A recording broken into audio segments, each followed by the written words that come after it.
3 जुलाई 1955 New York से उड़ान भरती है। पेनम फ्लाइट 914 एक आम सी फ्लाइट 57 यात्रियों और 6 क्रू मेंबर्स के साथ, लेकिन यह फ्लाइट कभी अपने गंतव्य तक नहीं पहुंचती। गायब हो जाती है आवाम, बिना कोई सिग्नल, बिना कोई चेतावनी। लेकिन कहानी यही खत्म नहीं होती, क्योंकि ठीक 37 साल बाद 1992 में वही फ्लाइट, वही नंबर, वही प्लेन अचानक उतरता है वेनेजुएला के एयरपोर्ट पर। सब कुछ वैसा का वैसा, जैसे टाइम रुक गया हो। लेकिन सवाल यह है, क्या यह सच में हुआ था या यह सबसे बड़ी सोशल मीडिया साजिश है? क्या फ्लाइट 914 टाइम ट्रैवल कर गई थी, या इसके पीछे छिपा है एक ऐसा सच जो दुनिया से छुपाया गया है? आज हम करेंगे इस मिस्ट्री का पूरा एनालिसिस, सबूतों के साथ, लॉजिक के साथ और कुछ ऐसे राजों के साथ जो आपको कहीं और नहीं मिलेंगे।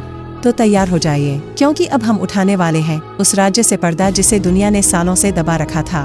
Let's go. 3 जुलाई 1955 सुबह के करीब 8 बजे न्यूयॉर्क के लगवाडिया एयरपोर्ट पर यात्रियों की चहल पहल थी। गर्मी का मौसम था, लेकिन हल्की ठंडी हवा बह रही थी। पैन अमेरिकन एयरलाइंस की फ्लाइट 914, जो एक डगलस DC-4 विमान था, अपने निर्धारित समय पर टेक ऑफ की तैयारी कर रहा था। इस विमान में 57 यात्री सवार थे। उनमें कुछ बिजनेस ट्रैवलर्स थे, कुछ परिवार छुट्टी पर जा रहे थे, तो कुछ बुजुर्ग लोग थे जो मियामी में अपने रिश्तेदारों से मिलने जा रहे थे।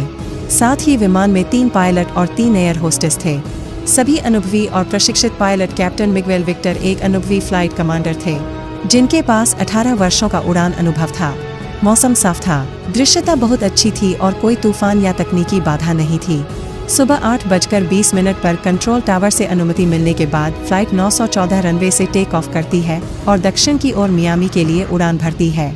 उड़ान की अवधि लगभग 2 घंटे 30 मिनट की थी। सब कुछ सामान्य चल रहा था, लेकिन लगभग 1 घंटा 45 मिनट की उड़ान के बाद, जब विमान फ्लोरिडा के वायुमंडल में प्रवेश करने वाला था, तभी अचानक रेडार स्क्रीन से फ्लाइट गायब हो जाती है। पायलट की ओर से कोई मेरे कॉल नहीं, ना कोई इमरजेंसी सिग्नल, ना कोई टावर से संपर्क। एयर ट्रैफिक कंट्रोल में अफरा-तफरी मच जाती है। कंट्रोलर बार बार फ्लाइट से संपर्क करने की कोशिश करते हैं, लेकिन कोई जवाब नहीं आता। आसपास के हवाई अड्डों को अलर्ट भेजा जाता है। फ्लाइट को ट्रैक करने के लिए तुरंत सर्च एंड रेस्क्यू मिशन शुरू किया जाता है। कोस्ट गार्ड, नेवी के हेलीकॉप्टर और यहाँ तक कि स्थानीय मछुआरों की नावों को भी शामिल किया गया। अटलांटिक महासागर के बड़े हिस्से को खंगाला गया। हर संभावित क्रैश साइट को चेक किया गया, लेकिन विमान का कोई मलबा, कोई ईंधन के धब्बे और न ही कोई बॉडी, कुछ भी नहीं मिला। कुछ दिनों के बाद न्यूयॉर्क टाइम्स ने इस पर हेडलाइन छापी, Pan Am flight 9:14 a modern mystery over American sky. और फिर 10 दिन बाद, जब सभी उम्मीदें टूट चुकी थी, ऑफिशियली इस फ्लाइट को मिसिंग एयरक्राफ्ट घोषित कर दिया गया। परिवारों को सूचना दी गई कि उनका कोई प्रियजन अब इस दुनिया में नहीं रहा। कुछ ने अंतिम संस्कार किए, कुछ ने प्रतीक्षा की कि शायद कोई चमत्कार हो जाए, लेकिन समय बीतता गया। सरकारी फाइलों में यह केस धीरे धीरे दबा दिया गया। एक लाइन में लिखा गया, presumed crash, no survivors, case closed.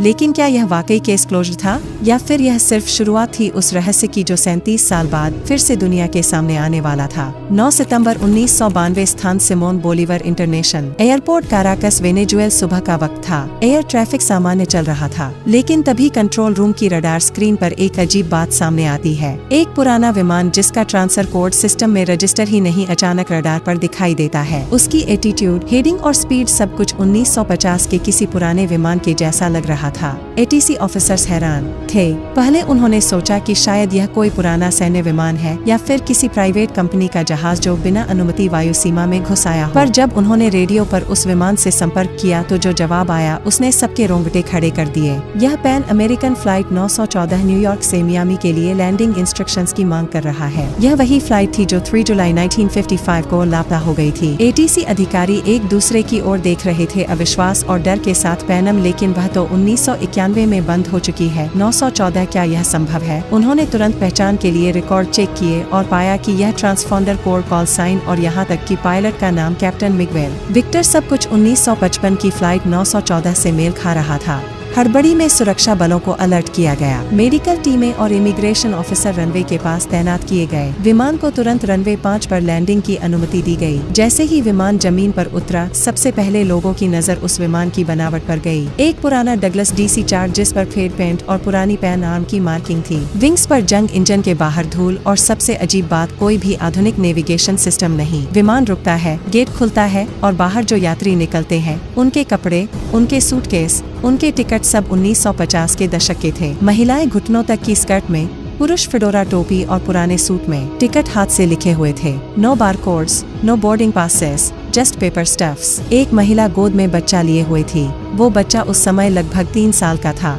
यात्री घबराए हुए थे, पूछ रहे थे, क्या हम मियामी में हैं? यह जगह कुछ अलग क्यों लग रही है? आप लोग इतने अजीब कपड़े क्यों पहने हो? सुबह 9:15 पर टेक ऑफ के ठीक बाद मीडिया को खबर मिलती है और कुछ ही घंटों में time travel plane lands after 13 years जैसी हेडलाइन पूरे अमेरिका और फिर दुनिया में वायरल हो जाती है। कैमरे चमकने लगते हैं, टीवी चैनलों पर ब्रेकिंग न्यूज चलने लगती है, फोन कॉल्स और गवर्नमेंट एजेंसियों की बाढ़ आ जाती है। लेकिन इस अजीब कहानी में एक और ट्विस्ट था जब इमिग्रेशन ऑफिसर हुवान देला कोर्ट विमान की ओर बढ़ता है और पूछताछ शुरू करता है। तभी विमान का पायलट अचानक दरवाजा बंद कर देता है और फिर विमान एक बार फिर टेक ऑफ करता है बिना किसी अनुमति के। सब हैरान, स्तब्ध और डर के मारे बस आसमान की ओर देखते रह जाते हैं। वो विमान फिर कभी नहीं देखा गया। इतनी रहस्यमयी घटना के बाद दुनिया 2 हिस्सों में बंट जाती है। लेकिन क्या सच में यह घटना हुई थी? क्या यह समय यात्रा का प्रमाण था या बस एक ऐसा रहस्य जो कभी सुलझना ही नहीं था? सच चाहे जो भी हो, इस घटना ने हमें यह सिखाया कि हमारे पास मौजूद तकनीक और तर्क शायद अभी भी इस ब्रह्मांड की हर परत को समझने में नाकाम है।